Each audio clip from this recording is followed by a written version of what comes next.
member of a team in such an ethics committee, Yeah. to what extent the name of the conference Jewish mentions the term Jewish ethics. Okay. To what extent is it something Jewish? Good question. I always get asked that, like, to what extent does my Jewishness or my adherence to halakha really influence this? In the vast majority of situations, I do not see a conflict between, and I try to stay abreast of halakha and halachic issues, I do not see a substantial conflict. My job, though, as chairman of the ethics committee, let's say it comes to removal of life support, and I know that in Israel, and for a while, many rabbis would object to the active removal of life support. On the other hand, the law was passed by the Knesset to use kind of a time clock passively to allow the discontinuation of life support. So even here, I think that the difference between what was going on secularly and what is permitted halachically has gotten narrower and narrower. I don't see a huge difference. I mean, the principle, as I said to you today, I thought that halakha was even more liberal than secular ethics in certain issues like the chimera and certain types of experimentation. I think Jewish medical ethics has helped me be a better doctor and be a better clinician. I think there are some very valuable insights over there. If there ever were a conflict, my job is to tell people what is legally possible. I cannot impose my halachic or a rabbi's consensus on a particular patient. And again, I'm a member of a committee with 22 people, and that's as it should be. And other people have their own. There may be a Catholic on the committee who is opposed to abortion. Doesn't mean that we say you can't have an abortion. So the bottom line is that I have found Jewish medical ethics to be a very helpful thing to me, has enriched my approach to the problems, and has presented very few really religious and ideological obstacles. Rabbi? I wanted to ask about autonomy. I was once involved with a case of a woman that had kidney failure. She was on dialysis, and she wanted to go on living. She wanted to go? She wanted to go on living. She wanted to receive dialysis and on living. She was 58. And the children, she had a son and a daughter who were 30, who told her mother, you'll be a burden on us, your life will not be worth living. After a day, the case was in the papers, after a day she wanted to stop. Now, the truth was that the burden would fall on the brother and the sister. The thing is, what would you say about autonomy if the people who carry the burden say we cannot carry the burden? The patient wants to live, but the children say we cannot handle that. Did you all hear this question? The question was that there was a case of a woman who, how old was she? She was 58. 58? 58-year-old woman who needed dialysis to live, and her children said to her, "Mother, you really shouldn't do this because you'll be too much of a burden on us." The question, I guess, would be, Rabbi, if this happened at Columbia, okay, and the woman said, "Forget about my kids, I want dialysis," it's pshita, right? But what if the woman said, "You know what, my kids are right, I would be too much of a burden." Yeah. Now, when it comes to dialysis, I'll tell you what I would do.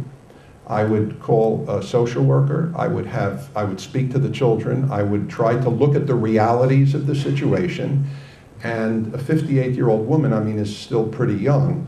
And if I felt that this was really totally inappropriate, that this woman could actually live a reasonably good life for 10, 15 more years, I would try to convince the children, the mother, that this is and to do everything possible to get the facilities and help that she would need and bring in other people. Now, the bottom line is, if the woman said, though, "You know what, I think they're right, I refuse," I can't force somebody 3 times a week, put them in a car, chain them up, and take them to dialysis. It won't work. I wouldn't do that. So the bottom line is, it is up to the woman. And my answer to you then, I would do all I could to try to get to the bottom and try to convince them. But you can't force dialysis is very easy, by the way. When people who are psychotic or depressed refuse dialysis, unless you can do something to reverse what causes them to refuse it, you can't force people to dialysis. You can't chain them up 3 times a week. If it's a one-time thing like an operation or something like that, that's a different story sometimes. But dialysis, you need a patient cooperation. So that's my answer. Yes. I'd like to change the subject completely. Yeah, please. To the geneticists about the possibility. Good. Okay, I of think. genetic manipulation, introducing mutation, which will create a pig. שמעלה גרה יהיה כשר. Very good question. It already has mafreset parsa, and you want to create a genetic. I always wondered what bacon tasted like. Actually, so it might be the opportunity. Would one of the so the question was if the geneticists were capable. I don't think this is any more fanciful than some of the stuff we were talking about this morning. If the geneticists were capable of changing the GI tract of a pig such that it were ma'ale gera, and it fulfilled the second requirement to be a kosher animal, would the pig then be kosher? I now turn this over, it's time already, to my colleagues. Who would like to deal with that? Rabbi, I guess that's a halachic question. Yeah, halachic question.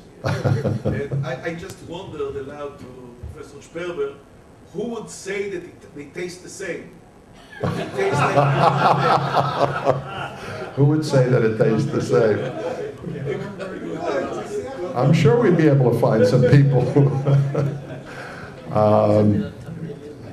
I guess. So what is the answer to the shaila? Why not? Okay. And there is one in the Brooklyn Zoo. There is. There is a kosher pig. It's Ma'ale Gera Fiskasa. It exists. And I think it was first found in South America somewhere. Okay.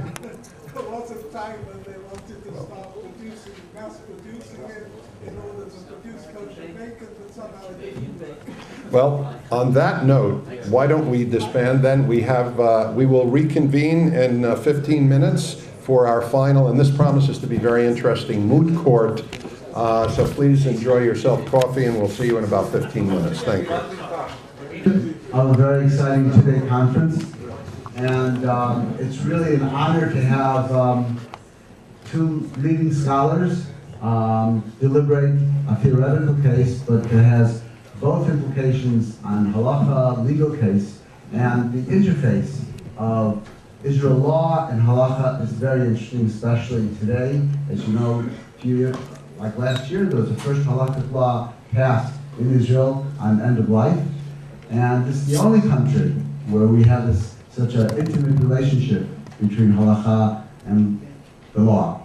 So we'd like to formally welcome a new Supreme Court judge, Judge Handel, who has honored us with this really busy schedule, take a few hours to spend with us, and Rabbi Abraham, who's part of the Machon Kavod of Bar Ilan.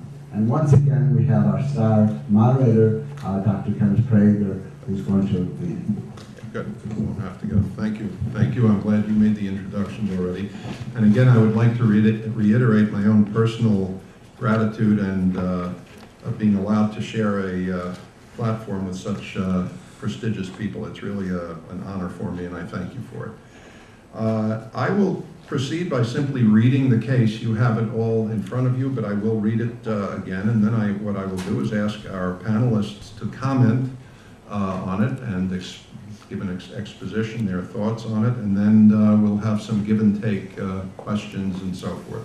So the case is of a Rabbi Cohen, who is a childless Moel who was hired to do a Brit Milah on the newborn son of a leading Hasidic Rebbe, a leading charismatic personality. After the Brit Milah, the Moel takes the foreskin of the baby, brings it to a laboratory in Israel that specializes in stem cell technology and fertility. Scientists in the laboratory can use biotechnology to transform the cells from the foreskin into sperm-like cells and use them to fertilize the egg of the wife of the Moel, and they implant the newly formed embryo into the wife of the Moel. 9 months later, Mrs. Moel delivers a, pardon? Mrs. Cohen. Mrs. Cohen. Well, Mrs. Cohen Moel. Her maiden name was Moel. 9 months later, she delivers a healthy baby boy whose genetic father is the 9-month-old son of the Rebbe. What are the legal and halakhic ramifications? I might just add at this point, and John should correct me if I'm wrong, that something of this sort, not obviously in this scenario with the consent of people, the DNA of a man was used in a non-sperm cell, is that correct? And converted and merged. They performed meiosis to have half the number of chromosomes, and through some electrical current were able to have the DNA of a human being, male, enter the egg of his wife or girlfriend or whoever, and a child was conceived in this manner and Cain was born. So this is really not science fiction. This could happen if there would be such a moel who was willing to do such a thing. So the only missing ingredient is the right moel, not the scientific technology. We have plenty of charismatic Hasidic Rebbe's. Okay, and now why don't I turn it over then to, do either of you have a preference of beginning? No? Oh, Judge, would you like to begin? שנייה אחת, אם מישהו יכול להביא קצת ניירות פה לנקות את השולחן, מישהו מוכן לקפוץ רגע, זה יקל פה על העניין, זה מרטיב לך את ה... First of all, it's very, very nice to be here. I think this is exactly the kind of thing that Bar Ilan should be doing, and it should be supported. When I got this case, I showed it to one of my legal assistants, and he said, what kind of question is this? So I said, welcome to John Lockie's mind, but the truth is that his mind is expanded by what's possible. It's just staggering. From a legal point of view, I'll just say one comment before I talk about the case. In most legal systems, it's known that a very difficult problem is the issue of paternity.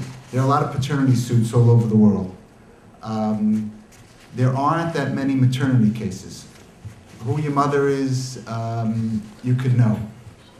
There was one exception, one notable exception, of course, the story of Shlomo Melech with King Solomon. But there, if we analyze the story, the problem is that King Solomon doesn't know all the facts. There is a clear answer. And the question is, how does he get to know the facts? Now we'll take a very simple case, something which I understand to be possible. You take a woman who wants to be pregnant, and her egg is not quite perfect, so to overcome that problem, they take the nucleus of her egg, they combine it with another woman's egg, then the new egg, they do what they have to do, and then they impregnate the result in a third woman. Now you have 3 women that are participating in the birth process. Who's the mother? One more mother, you have the nation of Israel. You have the nation of Israel.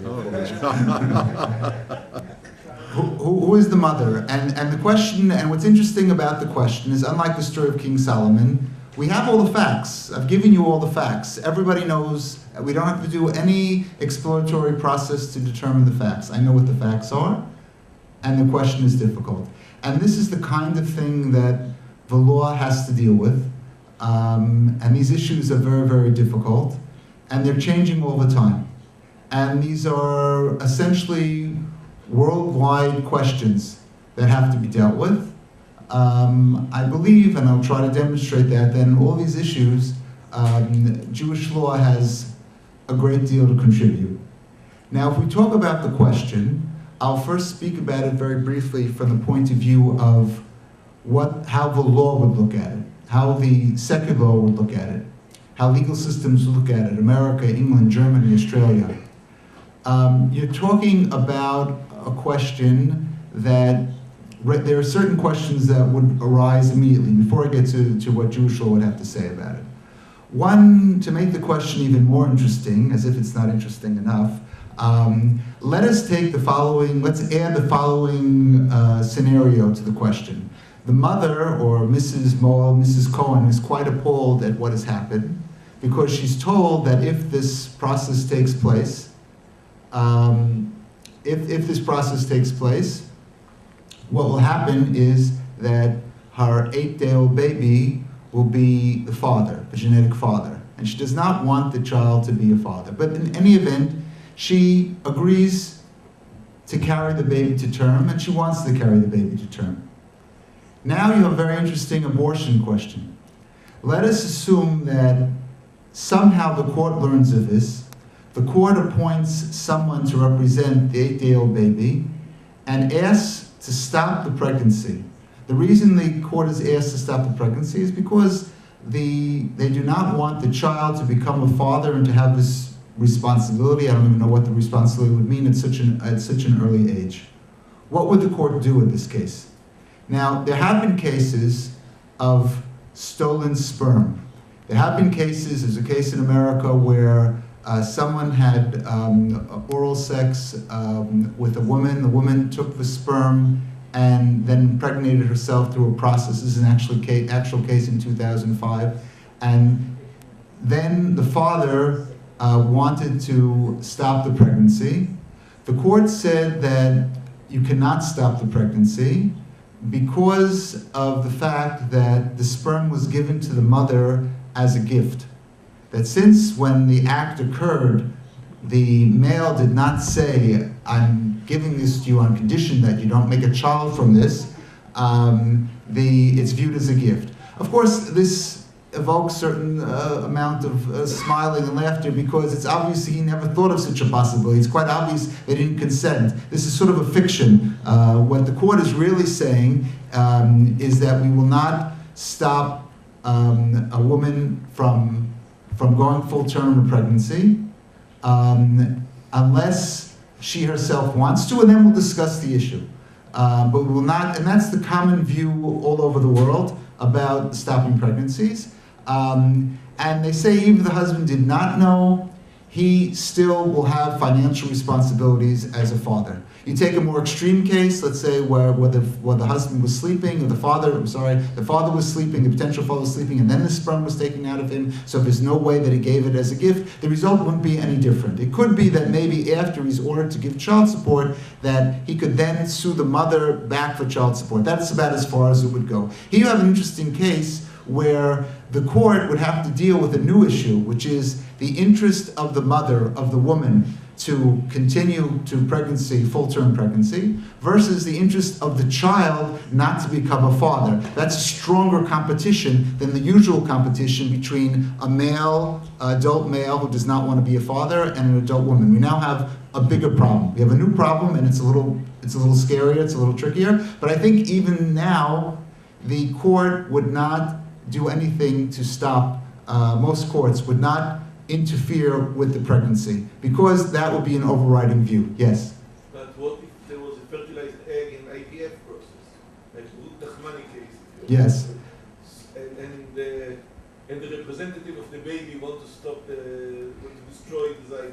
Yes, so that would be a different case. Before she actually became pregnant, I would think there, since the case as it was decided in Israel was very, very close, it would seem to me that if a child was involved, that the decision would go towards the child. But once the woman was in the process of being pregnant, I don't think the court would interfere. Why not?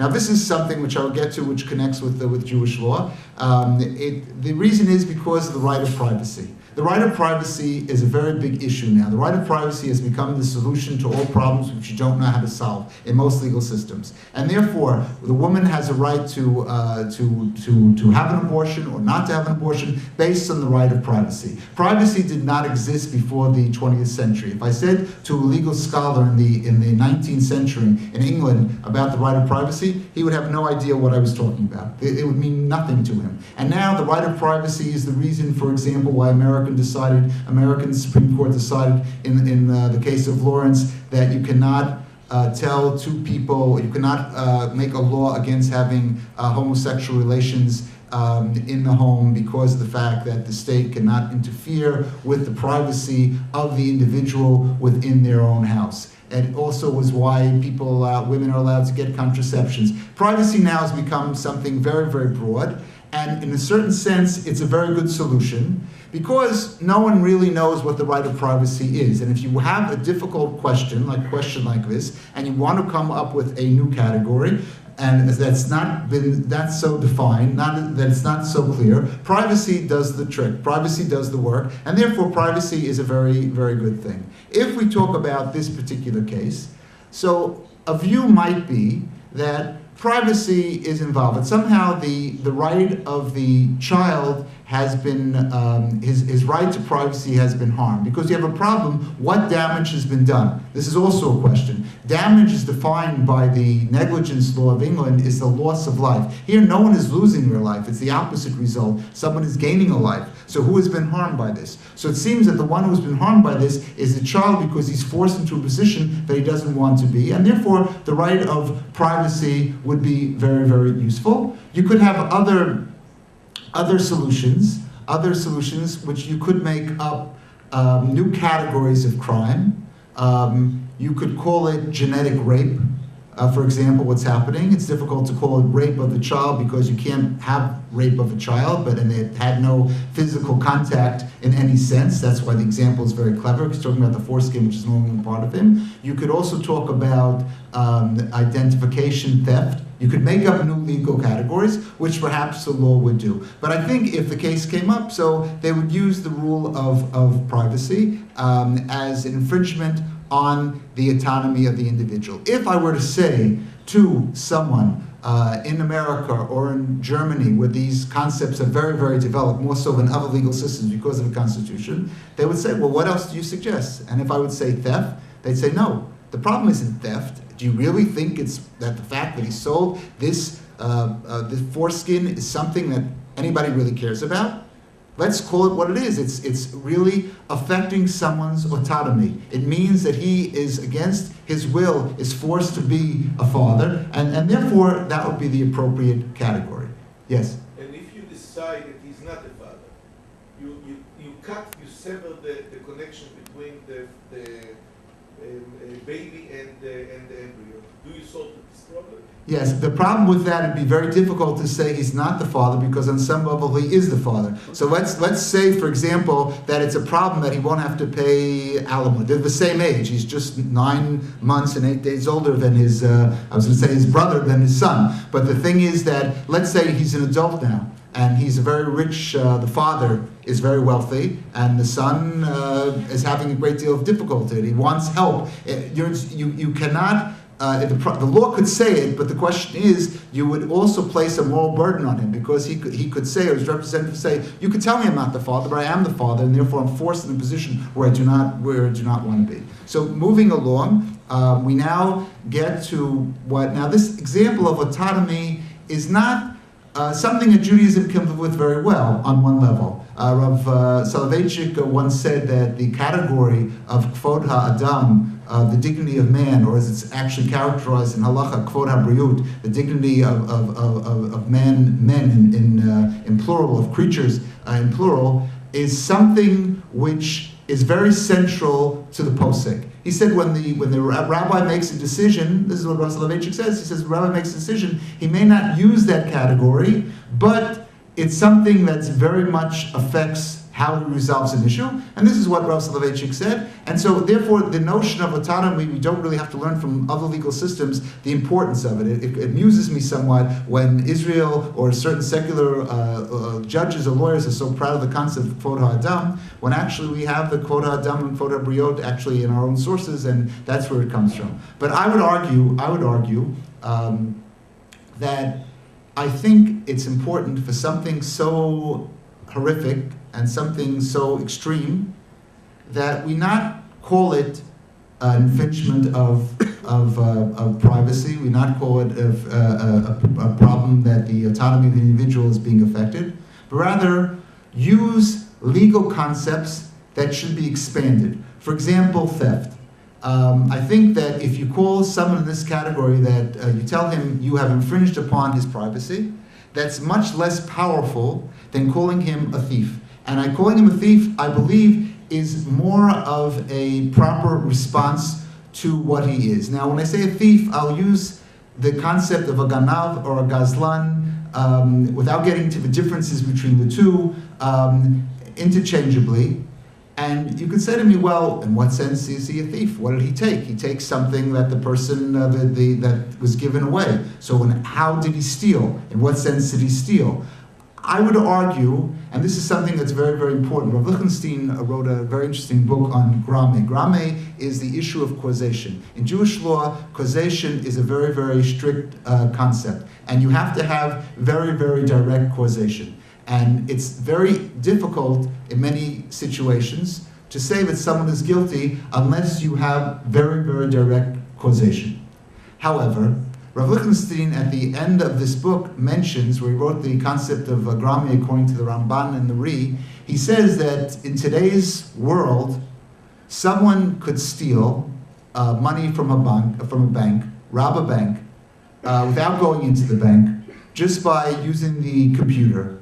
And he could do it in such a way that it would take a certain amount of time and so forth. And it could be, he says, that fundamentally, according to the categories of theft, as we define them in halakha, that maybe he's not a thief. But the point is, and this is what I would recommend, that it'd be better, I think, morally and in terms of what actually it is, to deal with the category as theft. And as Rav Lichtenstein says, the challenge awaits poskim to do this. In other words, this is something which one has to really think about. It's not unprecedented. If you study in Maimonides' laws on murder, so he has in the beginning chapters two types of murder. There is the usual case of murder. If someone walks up to someone else, shoots him with a gun, he is a murderer. What about the category where someone tries to convince someone, seduces someone else, or convinces someone else to murder the other person? What if, for example, I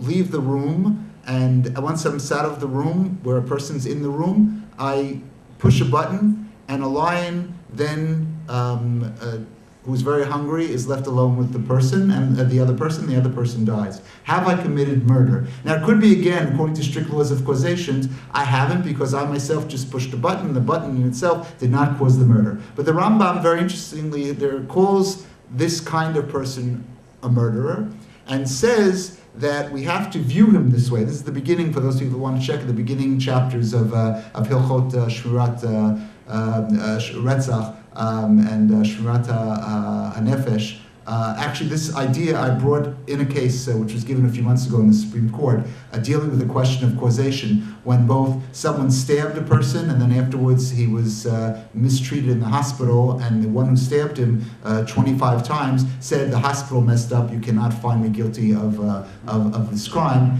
And I mentioned this view of the Rambam. The Rambam says that we have to do certain things in order to deter people from doing from getting away literally with murder. So I mentioned these examples. I also think with theft, Rav Ariel wrote an interesting article for Tchumim where he talks about the stealing of a woman's egg, and he deals with the question of whether it's theft or not. He says it's a problem with it may not be theft because perhaps the person doesn't own his body. This is a very interesting question which Rav Zevin and Rav Israeli dealt with, whether a person owns his body. Perhaps you're not stealing something which really can be stolen. That would be the German approach, that to say that the body is an object is somehow demeaning the body, the present German situation. However, Rav Ariel discusses there that there are other categories. For example, the thief who steals from a thief is viewed as a thief, even though it's not clear he's stolen anything from the owner. The owner is no longer better off or worse off than this. And it gives us as an example that you can have the crime of theft without having an object which was stolen. It's a very interesting concept, and it's a direction which I would suggest we go for. Of course, I'm aware of the fact that in the case there's a problem of fraud because the person took the item without, by consent. No one said you can't take the item because he's not aware of the use of the item, but also there are recognized categories of theft by fraud.